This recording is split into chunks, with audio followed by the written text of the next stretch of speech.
Inilah momen keseruan mahasiswa di Magelang, Jawa Tengah yang kompak memakai baju batik sekolah menengah atas saat buka bersama beberapa waktu lalu. Video yang diunggah Aulia ini pun viral di media sosial TikTok. Dalam video, terlihat alumni SMA di Magelang memakai baju batik berwarna biru putih. Mereka memasuki rumah salah satu alumni untuk mengikuti buka bersama.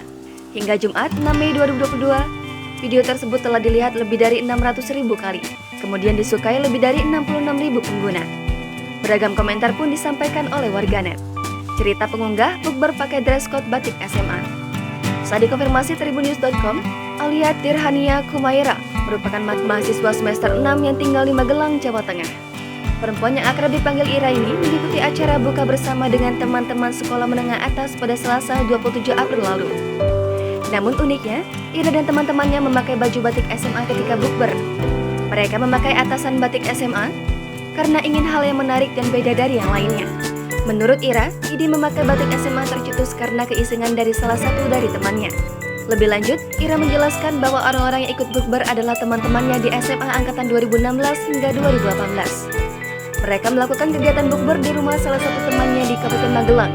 Total ada 15 orang yang ikut buka bersama di lokasi tersebut dan memakai batik SMA. Sementara satu orang lagi berhalangan hadir. Jangan lupa subscribe, share, komen, dan like ya!